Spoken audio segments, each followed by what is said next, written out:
ధన్యవాదాలు.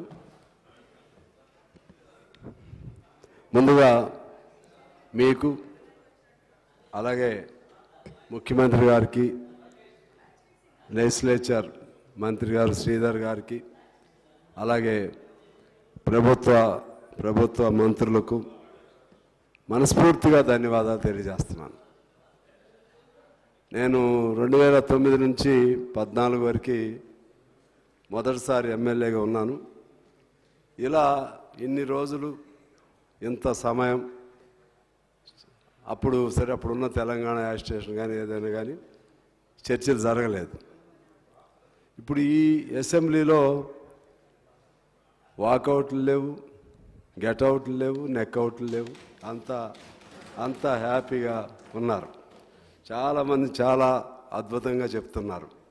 మీరు కూడా ఎంతో ఓర్పుగా సంయమనంతో నిజంగా ఒక ధర్మదాతలాగా, అంటే నేను మిమ్మల్ని పొగట్టడానికి కాదు, నాకు వాస్తవంగా అసెంబ్లీ ఇలా ఉండాలి. ఎందువల్లంటే చూసాం, ఆ పక్క చూసాం. ఇంతకుముందు మొదటిసారి నేను చూసా, రెండోసారి అయితే మొన్నైతే నేను చూడలేదు, కానీ పేపర్లో చదువుతూ ఉండేవాడు. ముందుగా అందుకని మీకు ధన్యవాదాలు తెలియజేస్తూ ఉన్నాను. అదేవిధంగా ఈ అసెంబ్లీలో మాట్లాడిన ప్రతి మాటను ముఖ్యమంత్రి గారు కానీ ప్రభుత్వం కానీ సీరియస్గా తీసుకోవాల్సిన అవసరం ఉందని నేను కోరుతా ఉన్నాను.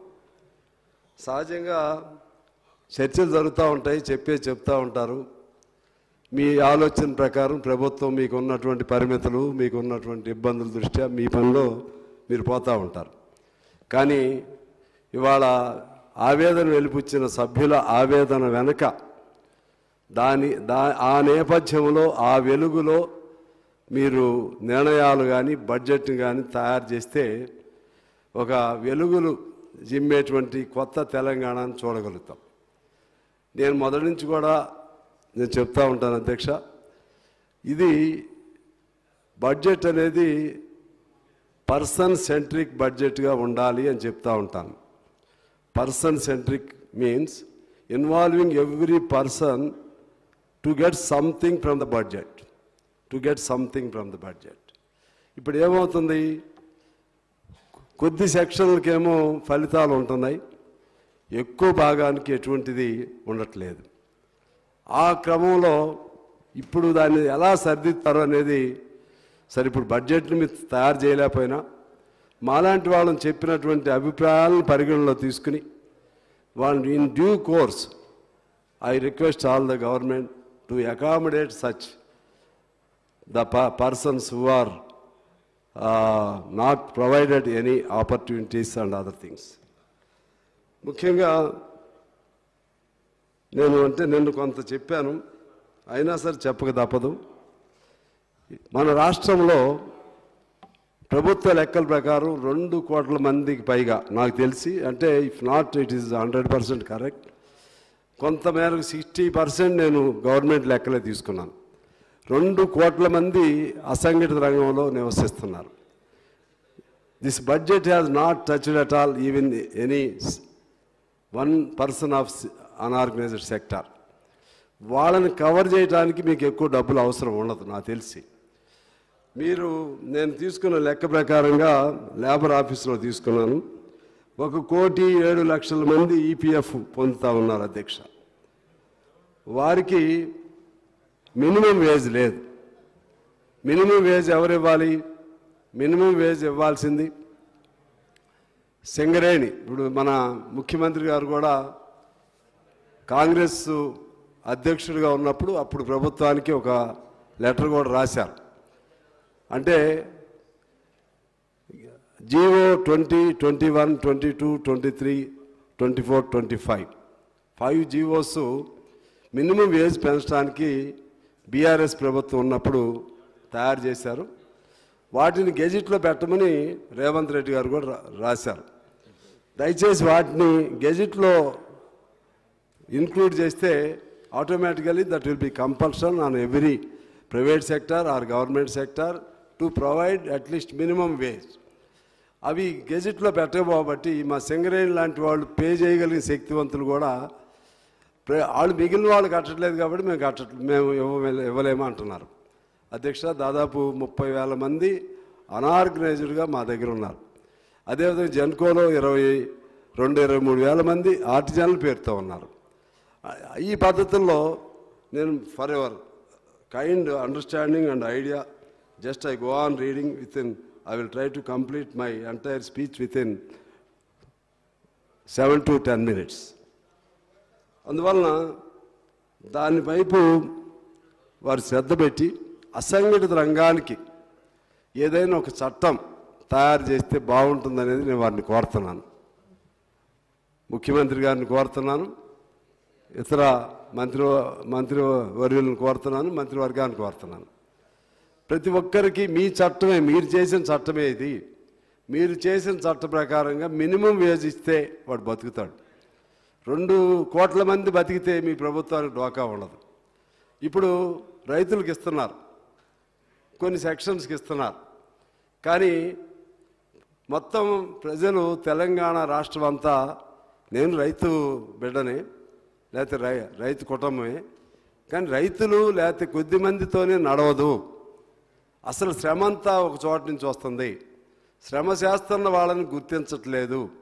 శ్రమ చేస్తున్న వాళ్ళని గుర్తించే క్రమం తీసుకోకపోతే మీరు ఎన్ని బడ్జెట్లు తయారు చేసినా సరే ఈ అసమానతలు ఇలా నడుస్తూనే ఉంటాయి. చేసేవాడు చేస్తూనే ఉంటాడు, కష్టపడేవాడు కష్టపడుతూనే ఉంటాడు. బ్రతకడం కోసం తినేవాడు ఉన్నాడు, బ్రతకడం కోసం తింటూ బ్రతుకుతూ మళ్ళా శ్రమ చేస్తూ ఆ శ్రమ ఫలితాలు ఇచ్చేవాడు ఈ కోట్ల మంది ఉన్నారు. దానిలో భాగంగా భవన నిర్మాణ కార్మికులు 26 లక్షల మంది, హమాలీలు 15 లక్షల మంది, ప్రభుత్వం ఇచ్చిన లెక్కల్లోనే 4,68,000 మంది ఉన్నారు. మొన్నే తీసుకున్నాను, ఏది ప్రభుత్వానికి సంబంధించి. అందులో కాంట్రాక్ట్ కార్మికులు 66,347 మంది, అవుట్సోర్సింగ్ 14,635 మంది. అవుట్సోర్సింగ్ ఏజెన్సీని రద్దు చేసి వాళ్ళకి రావాల్సింది ఇవ్వాలని వాళ్ళందరూ డిమాండ్ చేస్తూ ఉన్నారు. అదేవిధంగా outsourcing 14,635, mission Bhagiratha 15,000, part time full time employees 8,952 మంది. అదేవిధంగా జిహెచ్ఎంసి, నగర కార్పొరేషన్, మున్సిపాలిటీల్లో 71,000 మంది, 12,769 గ్రామ పంచాయతీల్లో 53,000 మంది. అలాగే ఇతర పంచాయతీ కార్యదర్శులుగా అవుట్సోర్సింగ్లో 1,094 మంది ఉన్నారు. బీడీ కార్మికులు ఉన్నారు, క్వారీ కార్మికులు ఉన్నారు, హోటల్ సర్వీస్లో చేసేటువంటి వాళ్ళు ఉన్నారు. వాళ్ళ ఐడియా కోసం చదువుతున్నాను అధ్యక్ష. కొన్ని పేర్లు మనం వింటానే ఉంటాం కానీ మర్చిపోతాం. వీళ్ళందరినీ ఇంక్లూడ్ చేయాలనే దాంతో నేను మీ ద్వారా వారికి తెలియజేస్తున్నా. అంగన్వాడీ 61,571 మంది ఉన్నారు. మధ్యాహ్న భోజనం 54,201 మంది ఉన్నారు. విలేజ్ రెవెన్యూ అసిస్టెంట్స్ 5,022 మంది ఉన్నారు. గ్రామీణ పేదరిక నిర్మూలన సంస్థలు పనిచేసే వాళ్ళు 17,983 మంది ఉన్నారు. ఇమాములు, మోజములు వాళ్ళు కూడా వాళ్ళ శ్రమను కూడా గుర్తించేస్తున్నారు. వాళ్ళు కానీ దూపదీప నైవేద్యం చేసేటువంటి వాళ్ళు కానీ వాళ్ళకు దాదాపు 22,000 మంది ఉన్నారు. తాత్కాలికంగా పనిచేసేటువంటి ఫ్యాకల్టీ మెంబర్లు 14,579 మంది ఉన్నారు. గోపాల మిత్ర 15,047, అలాగే ఆర్టిస్టులుగా 574 మంది. ఎన్హెచ్ఎంలో స్కీమ్ కాంట్రాక్ట్ వర్కర్స్గా పనిచేసేటువంటి స్కీమ్స్ అంటారు వీటిని. కాంట్రాక్ట్ వర్కర్స్గా పనిచేసేవాళ్ళు 17,514 మంది ఉన్నారు. ANM 4,000, second ANM 6,000, GNM 4,000, ASHA వర్కర్లు 28,000, వైద్య విధాన పరిషత్తు ఆసుపత్రుల్లో పనిచేసేవాళ్ళు 15,000, ఆరోగ్యశ్రీలు, స్కావెంజర్లు, అత్తర్లు, సంచార్ జాతులు, ఆర్ఎంపీలు వాళ్ళు వేలాది మంది ఉన్నారు. టూరిజం వర్కర్స్ ఉన్నారు. గ్రంథాలయంలో పనిచేసేవాళ్ళు ఉన్నారు. ఫారెస్ట్ అవుట్సోర్సింగ్లో పనిచేసేవాళ్ళు ఉన్నారు. చేనేత, మత్స్య, నాయి, బ్రాహ్మణ, ఉపాధి హామీ ఫీల్డ్ అసిస్టెంట్లు వాళ్ళు ఒక 7,651 మంది ఉన్నారు. పోలీసులు, కింద స్థాయి పోలీసులు వాళ్ళు మా జిల్లా వాళ్ళే 30 సార్లు అడిగారు. కనీసం వాళ్ళకి టీఏలు, డిఏలు వాళ్ళు చేసిన బకాయిలు రావట్లేదని చెప్పి మా జిల్లా వాళ్ళు అడిగారు. అటువంటి పేదవాళ్ళని పరిశీలన చేయమని కోరుతున్నాం. హోంగార్డులు 17,122 మంది ఉన్నారు. విశ్వ బ్రాహ్మణులు, అలాగే జర్నలిస్టులు 25,000 మంది ఉన్నారు. అక్రిడేటెడ్ కార్డ్స్ వచ్చేవాళ్ళు. ఆ 25,000 మందినైనా చూస్తే రాష్ట్రం కొంత సుభిక్షంగా ఉంటుంది. అలాగే హమాలీలు, బీడీ కార్మికులు, మోటార్ కార్మికులు, ఆటో, క్యాబ్, ప్రైవేట్ బస్సు కార్మికులు, గిగ్ వర్కర్స్, గ్రానైట్, అలాగే అగ్రిగోల్డ్, సహారా అందులో పనిచేసే వర్కర్స్, అలాగే వడ్డెర్లు, చర్మకారులు, అలాగే ఎలక్ట్రిసిటీ బిల్లులు ఇచ్చేవాళ్ళు, సాఫ్ట్వేర్లో పనిచేసేటువంటి వాళ్ళు, ఇన్సూరెన్స్లో పనిచేసే ఏజెంట్లు, వ్యవసాయ కూలీలు, రిక్షా తొక్కేవారు, వాళ్ళు దాదాపు వ్యవసాయ కూలీలే 1 కోటి మంది ఉంటారు అధ్యక్ష. కూరగాయలు, పండ్లు అమ్ముకునేటువంటి వాళ్ళు, షాపుల్లో పనిచేసే గుమ్మస్తాలు, ఆసుపత్రుల్లో పనిచేసే కాంపౌండర్లు, ప్రైవేట్ పాఠశాలలో పనిచేసే టీచర్స్, రైల్వే స్టేషన్ ఆర్టీసీల్లో పనిచేసేటువంటి హమాలీలు, కళాశీలు, గీత కార్మికులు, అదేవిధంగా కాంటింజెన్సీ స్వీపర్స్, ప్రభుత్వ పాఠశాలలో పనిచేసే, కొన్ని చోట్ల అయితే వాళ్ళకి జీతాలు కూడా ఇవ్వట్లేదు, టీచర్సే వాళ్ళే తలా కొద్దిగా వేసుకుని ఇస్తూ ఉంటారు అధ్యక్ష. అలాగే ప్రభుత్వ జూనియర్ కాలేజీలో కాంటింజెన్స్ వర్కర్స్, అదేవిధంగా ప్రభుత్వ జూనియర్ కాలేజీలో guest lecturers, part time lecturers, contract lecturers, regular minimum time scale lecturers, అదేవిధంగా జూనియర్ కాలేజీలు పనిచేసే ఇంకా ఇతర సర్వీసుల వాళ్ళు, యూనివర్సిటీ కాంట్రాక్ట్ టీచర్స్, అలాగే యూనివర్సిటీస్ 13 యూనివర్సిటీలు కూడా ఇవాళ వైస్ ఛాన్సలర్స్ లేరు అధ్యక్ష. ఐఏఎస్ ఆఫీసర్లే దానికి వైస్ ఛాన్సలర్లుగా ఉన్నారు, అకాడమిషియన్స్ లేరు. అక్కడ అటువంటి వాళ్ళకి కూడా పార్ట్ టైంలోనే పనిచేసేటువంటి వాళ్ళు ఉన్నారు. తెలంగాణ డిగ్రీ కాలేజీల్లో గెస్ట్ లెక్చరర్స్, అలాగే జూనియర్ కాలేజీల్లో మళ్ళీ గెస్ట్ లెక్చరర్స్, డైట్, బీఈడి వాటిలో ఉన్నటువంటి గెస్ట్ టీచర్స్, అలాగే సమగ్ర శిక్షా Abhiyan, Kasturba schools, urban resident స్కూల్స్లో 22,000 మంది ఉన్నారు. తెలంగాణ స్టేట్ ఎయిడెడ్ కాలేజెస్ ఇటువంటి వాటన్నిటిలో ఉన్నారు. ఇంకా ఇలా చెప్పుకుంటూ హిందీ పండిట్ పరిరక్షణ సమితి పేరుతో 30,000 మంది ఉన్నారు. అదేవిధంగా తెలంగాణ రెసిడెన్షియల్ ఎడ్యుకేషన్ ఇన్స్టిట్యూషన్స్లో వాటిలో ఇంకా ఈ కింది స్థాయిలో వాళ్ళు ఉన్నారు. ఇలా చెప్పుకుంటా పోతే అధ్యక్ష చాలా మంది, దాదాపు 2 కోట్ల మంది ఉన్నారు. ఇంకా వీళ్ళందరూ చదవాలంటే చాలా ఉన్నాయి. అందువలన సమయాన్ని దృష్టిలో పెట్టుకుని వీళ్ళందరినీ కవర్ చేస్తూ బడ్జెట్ని ఎలా తయారు చేస్తారు, ఇది వాళ్ళ ముందు ఉన్నటువంటి ప్రధానమైనటువంటి కర్తవ్యంగా ప్రభుత్వం ముందుందని నేను మీ ద్వారా వారికి తెలియజేస్తున్నాను. బడ్జెట్ వీళ్ళకి ఖర్చు కూడా నాకు తెలిసి ఎక్కువ అవ్వదు అధ్యక్ష. వీళ్ళు భయపడతారేమో నాకు తెలియదు, కానీ ఎందువల్లంటే ఏ సంస్థకి ఆ సంస్థ మీరు రూల్స్ పాస్ చేసి జీవోలను అమలు చేపిస్తే, ప్రైవేటు ఇవాళ కార్పొరేట్ సంస్థలు ఉన్నాయి, వాళ్ళు ఖచ్చితంగా దాన్ని అమలు చేయాలి. వాళ్ళకి ఇవ్వటం ఇప్పుడు ఎంత 9,000 8,000తో బతుకుతున్నారు అధ్యక్ష. వాళ్ళు కనీసం ఇది అమలైతే 19,000 ఇవ్వాలి. వాళ్ళు ఒత్తిడి పెడుతున్నారని చెప్పి నాకు అర్థమవుతుంది. ఎందుకంటే ప్రైవేటు పారిశ్రామికవేత్తలు వాళ్ళందరూ కూడా ప్రభుత్వాన్ని ఒత్తిడి పెట్టి, ప్రభుత్వం కాంట్రాక్ట్ కార్మికులు మినిమం వేజ్ పెదగకుండా చేస్తున్నారని ఆ ఒత్తిడికి లొంగకుండా ఉండి ఆ విధంగా వాళ్ళందరికీ ఇచ్చే అవకాశం చూడాలని నేను కోరుతున్నాను అధ్యక్ష. అలాగే సిఎస్ఆర్ నిధులు ఉంటాయి. సిఎస్ఆర్ నిధులను ఇక్కడ సిటీలో అంతా పెద్ద ఫార్మా కంపెనీలు ఇవన్నీ ఉంటాయి. ఆ నిధులను కూడా కలెక్ట్ చేయటం ద్వారా వీళ్ళకి ఆ ఏర్పాటు కూడా చేయొచ్చు. అదేవిధంగా పేదవాడికి ఇన్సూరెన్స్ కంపెనీలలో టైఅప్ చేసి ఈ ఆరోగ్యశ్రీ అనేది కొద్ది మందికి పరిమితం కాకుండా 10 లక్షలకే పరిమితం కాకుండా, వాళ్ళకి కొంతమంది ఇప్పుడు క్యాన్సరు ఇటువంటి జబ్బులు వచ్చిన వాళ్ళు 10 లక్షలు అంటే అది అవ్వకముందే వాళ్ళని బయటికి పంపించేస్తున్నారు. సగం వైద్యంతో బయటకు వచ్చే పరిస్థితి ఉంది. విద్య, ఇల్లు ఇటువంటివన్నీ వీటన్నిటి మీద ఫోకస్ పెట్టాలని చెప్పి నేను ప్రభుత్వాన్ని కోరుకుంటూ అల్టిమేట్గా ఒక్క మాట చెప్పి నేను సెలవు తీసుకుంటాను అధ్యక్ష. ప్రధానంగా సాఫ్ట్వేర్ బాగుంటుందని మనం అనుకుంటాం. సాఫ్ట్వేర్లో పనిచేసే పిల్లలు అదృష్టవంతులని మనం అనుకుంటాం. వాళ్ళు చూస్తున్నంత నరకం నాకు తెలుసు కాబట్టి చెప్తున్నాను. 14 గంటలు 16 గంటలు వాళ్ళు పనిచేస్తున్నారు అధ్యక్ష.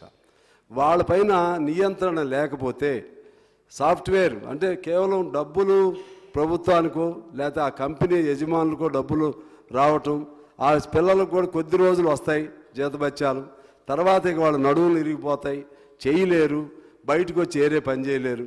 దీనిపైన ఒక సిస్టమ్ పెట్టి ఒక నియంత్రణ పెట్టకపోతే మనం మనం పైన ఈ వెలుగులు చూసి సంతోషపడటం తప్పితే లోపల పరిస్థితులు అర్థం చేసుకోలేకపోతున్నాం అనేది నా భావన. ఇవన్నీ దృష్టిలో పెట్టుకుని అల్టిమేట్గా నేను ప్రభుత్వాన్ని కోరుతా ఉన్నాను, కాస్త ఎప్పుడైనా ఒకసారి మాలాంటి వాళ్ళతో ఒక డిస్కషన్ ఏర్పాటు చేయండి. అదేవిధంగా అంటే అందరినీ ఇన్వాల్వ్ చేసే మెయిన్ శ్రీధర్ బాబు గారు, మీరు మంత్రిగా ప్రతినిధిగా ఇక్కడ ఉన్నారు, 2 కోట్ల మంది ఉన్నారు అనార్గనైజ్డ్ వాళ్ళు. వాళ్ళకి మీరు ఖర్చు ఏం పడదు మీ మీద, వాళ్ళకి మినిమం వేజ్ అమలు చేయండి. ఏ సెక్టార్ వాళ్ళు కడతారు. మీకు మీ ప్రభుత్వం ఇంకా 20 ఏళ్ళు డోకా ఉండదు. మీరు పెట్టే కొద్ది స్కీములు పెట్టి దాని ద్వారా కింద మీద పడే కంటే ఇది పెద్ద అంశం. దీనిపైన మీరు శ్రద్ధ పెట్టాలి. దానికోసం అవసరమైతే సలహాలు అది అన్ని అఖిలపక్ష పార్టీలను పిలవండి. అలాగే కమ్యూనిస్ట్ పార్టీగా మేము నిరంతరం వాటిల్లోనే ఉండేవాళ్ళు ఉన్నాం. ఇందాక ఆటోది వచ్చింది, సమస్య వచ్చింది కాబట్టి చెప్తున్నాను. మరి ఆటో కార్మికుల మీద వాళ్ళకి ప్రేమ ఉందో లేదో నాకు తెలియదు, కానీ నేనైతే ఇప్పుడు కూడా still I'm holding the responsibility of honorary president of Telangana AITC auto workers union. నా చిన్నప్పుడు at the age of my 30, so I was put in central jail, Warangal central jail. పెద్ద కాల్పులు జరిగినాయి ఆటో వాళ్ళ కోసం. ఈ అసెంబ్లీలో కూడా చర్చ జరిగింది అప్పుడు నా మీద కేసులు పెట్టినప్పుడు. అప్పటి నుంచి ఇప్పుడు కూడా ఆటో కార్మికుల అనుబంధమే. అయితే వారు చెప్పినట్టుగా ఆటో కార్మికులకి సీతక్క గారు చెప్పినట్టుగా ఒక దూరం ఉండేటువంటి బస్సుల్లో ఉన్నప్పుడు ఆటో కార్మికులు పెద్ద ఇబ్బంది ఏం లేదు. కానీ సిటీల్లో బస్సులు ఉన్న చోట, హైదరాబాద్ లాంటి చోట ఇబ్బంది ఉంది. వాళ్ళ సమస్యని ఎట్లా అడ్రస్ చేస్తారో దానిపైన కూడా ప్రభుత్వం ఆలోచన చేయాలని చెప్పి